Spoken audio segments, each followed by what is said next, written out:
Hello, my name is Susan. I'm a 35-year-old woman who firmly believed in fairy tale endings. Until 4 years ago, when my life took an unexpected turn.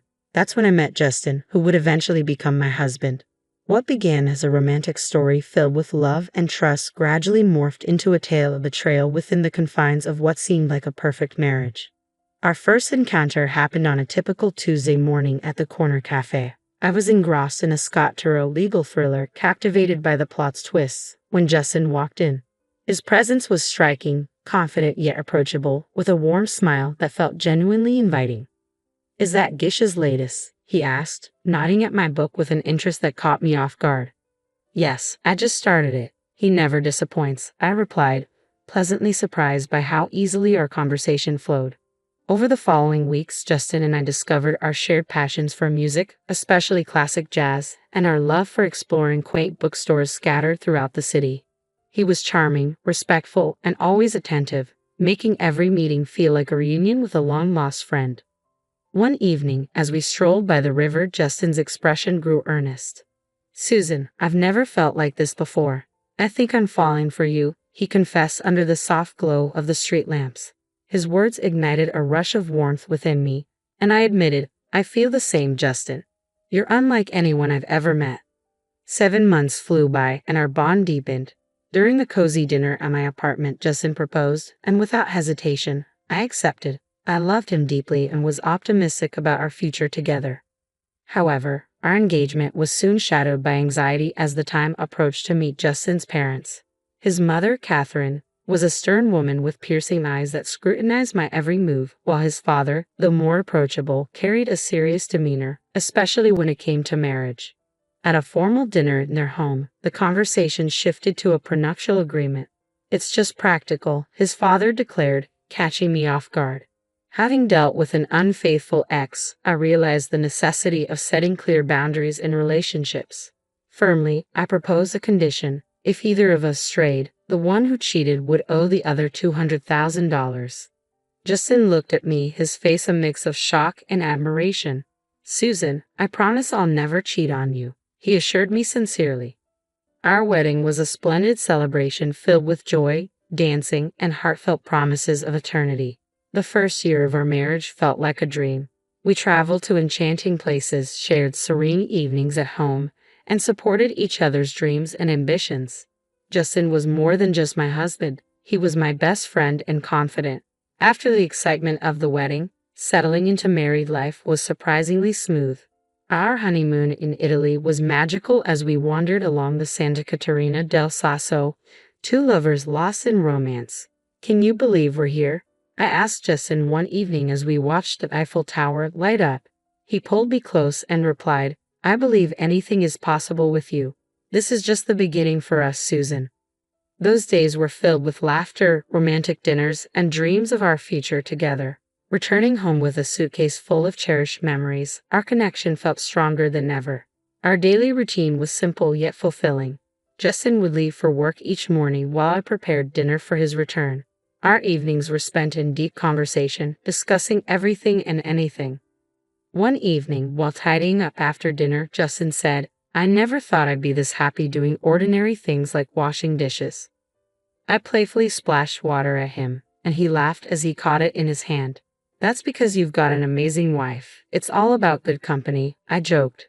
This simple, joyful routine highlighted the deep bond and shared happiness that characterized our life together. He once told me, "Marrying you was the best decision of my life." Despite the mounting pressure from others, especially the expectations surrounding starting a family soon, our joy remained steadfast. Justin's mother, Catherine, often dropped not-so-subtle hints during family gatherings, asking, "So, when are we going to hear some good news?" I usually deflected with a light-hearted joke, but her persistent questioning started to weigh on me. Justin would comfort me, reassuring me, "Don't let my mom get to you. We'll start a family when we're ready and not a minute sooner." Our first anniversary was a magical celebration, marked by a quiet dinner at home. Justin surprised me with a necklace I had admired months before, saying, "Happy anniversary, Susan. Here's to many more years of happiness."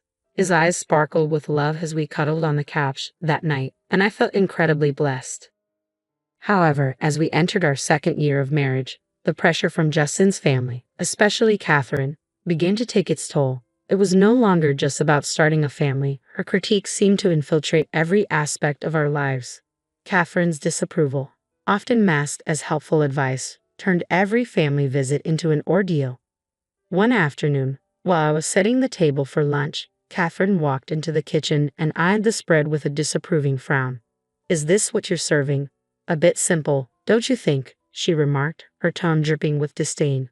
Clenching my jaw, I tried to maintain my composure as her criticisms didn't stop at my cooking. She found fault in everything from our home decor to how I spent my free time. One evening, while we relaxed in the living room, Catherine offered her unsolicited opinion. "You know, Susan, if Justin spent the money he spends on you on me, I'd consider hiring a proper cleaner and cook."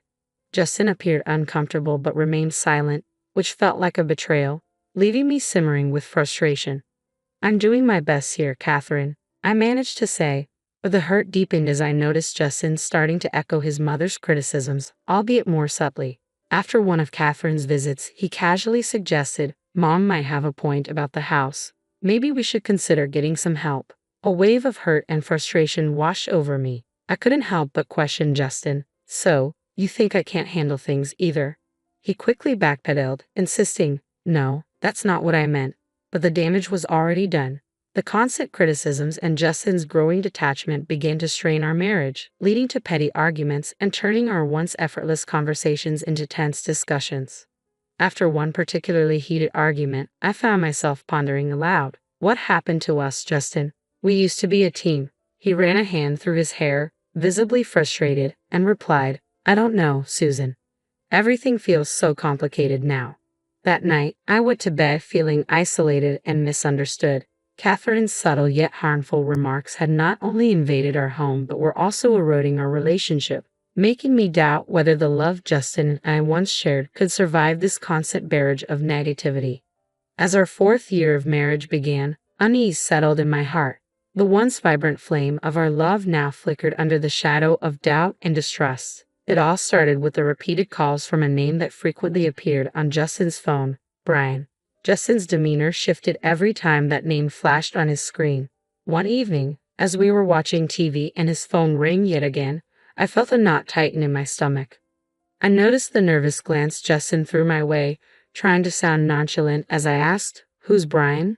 "Just a new guy at work. No one important," he replied, his voice a bit too casual, an explanation sounding rehearsed. However, his behavior continued to change. He started coming home late more often, offering flimsy and inconsistent reasons for his tardiness. Even his wardrobe shifted, moving from casual attire to sharply tailored suits. One night, as he prepared to leave for another late work commitment, I couldn't help but notice his polished appearance. "Working late again?" I inquired, pointing out the change. "Yeah, big project," he answered, but the way he said it made me feel increasingly disconnected from the man I once knew so well. He spoke without making eye contact and added, "Don't wait up." The frustration I had been bottling up erupted, and I finally confronted him.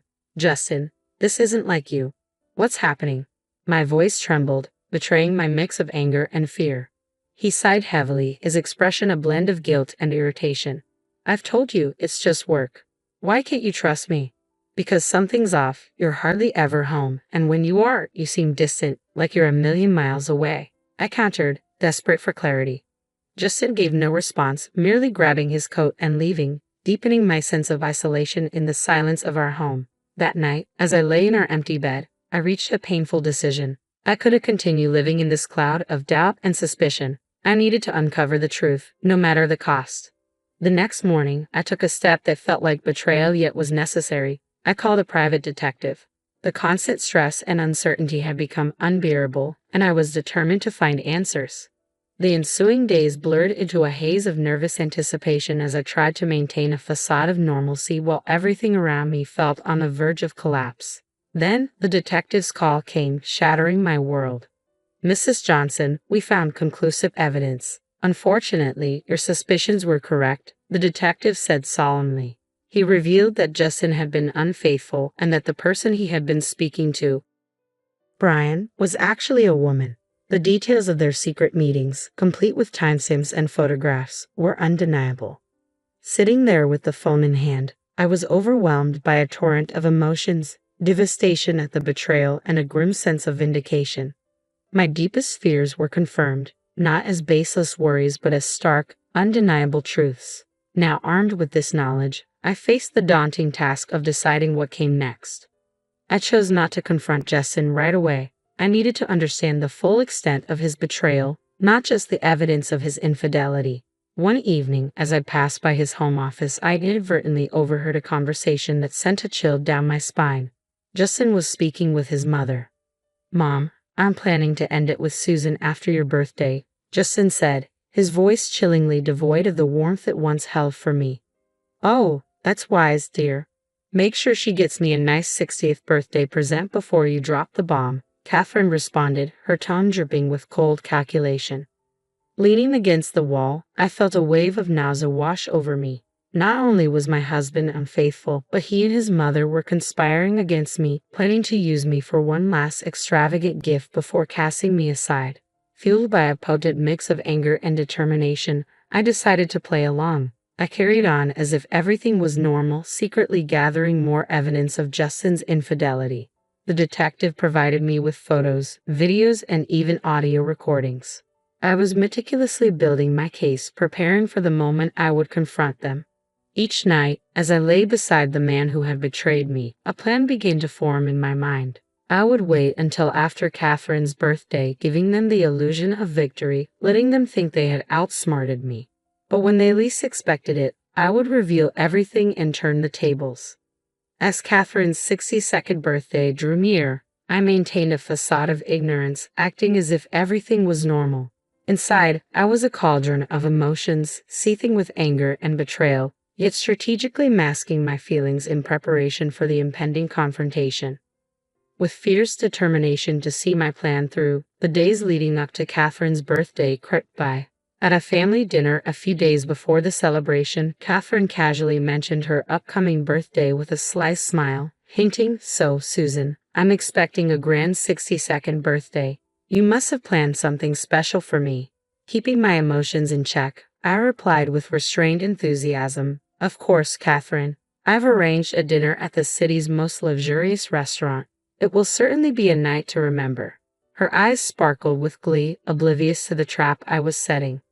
"How wonderful. It's just a small family gathering, right?" she inquired. "Yes, very intimate and exclusive. Just for close family," I confirmed, my words tinged with veiled irony. Later that night, Justin approached me, a hint of suspicion in his voice. "That's quite a generous plan for Mom's birthday. Are you sure about this?" I faced him, maintaining my composure. "It's a significant birthday, and I want to do something special for her." Justin seemed satisfied, though I could sense he was puzzled by my eagerness to indulge his mother. As the day of the dinner drew near, I handled the final arrangements with meticulous care, confirming the booking under Catherine's name, double-checking the guest list, and ensuring everything was perfectly in place for the grand evening. I played the role of the dutiful wife and daughter-in-law, all while preparing for the moment that would change everything. I masked my true intentions behind a facade, ready to expose the betrayal and deceit that had eroded our marriage. The night before the dinner, as I lay in bed, a twisted sense of satisfaction enveloped me. I was mere hours away from turning the tables on Justin and Catherine, prepared to unveil everything in a dramatic climax that would shake the very foundations of our relationship. They believed they were exploiting me for one last advantage before casting me aside, unaware that I was the one in control of this game. The evening of Catherine's 62nd birthday unfolded at a luxurious restaurant, every detail meticulously orchestrated to reflect the opulence of the occasion. While Catherine reveled in the extravagance, I maintained the role of the gracious daughter-in-law, my practiced smile concealing the storm brewing within. As the dinner drew to a close, the waiter presented the bill, an eye-popping $6,800. With a composed demeanor, I reached for my card, my heart racing. After I swiped it, I glanced around the table, catching Catherine's self-satisfied smirk and Justin's uneasy gaze. "Thank you for such a wonderful evening, Susan. This is truly generous," Catherine remarked, her voice laced with feigned gratitude. Seizing the moment, Justin leaned in, his tone final. "By the way, Susan, I want a divorce." His words hit me like a physical blow, but I refused to show any sign of hurt. Catherine added sharply, "Well then, I guess you should leave." This is a family gathering, after all. Without a word, I stood, maintaining my dignity amidst the internal chaos, and walked out of the restaurant. As soon as I was out of sight, I swiftly canceled the payment on my phone and blocked the shared bank account, ensuring that Justin couldn't cover the costs either. Back at home, I quickly packed my belongings, the weight of my decision settling in. I was leaving this chapter of my life behind, stepping into an uncertain but hopeful future. Soon, my phone erupted with calls. I answered, and Catherine's voice, shrill with rage and panic, filled my ears. The payment didn't go through. The restaurant staff called the police. "What have you done?" Her words were cries of anger and disbelief, but I felt a sense of release and vindication. I had escaped their manipulations and was now free to rebuild my life on my terms. I remained silent, letting her tirade wash over me. Their betrayal and manipulation had come full circle, now haunting them. After ending the call, I looked around the empty house that had once brimmed with dreams and love, now just a hollow shell. Taking a deep breath, I stepped out the door and didn't look back. Their desperate pleas for help continued, but I no longer felt obliged to answer. I had firmly closed that chapter of my life. In the end, they paid the price. Justin had to borrow money from his parents to cover the bill. Where the money came from didn't concern me. It was a small compensation for their betrayal. More importantly, it represented closure. Sitting in the lawyer's office, signing the last of the divorce papers, I felt a wave of peace wash over me. The journey had been fraught with betrayal and heartache, but I had emerged stronger and more resilient. Walking out into the sunlight, I felt like a truly free woman, ready to embrace a fresh start. The future was uncertain, but it was mine to shape. After all the darkness, I finally felt like I was stepping into the light, ready to craft a new chapter on my terms.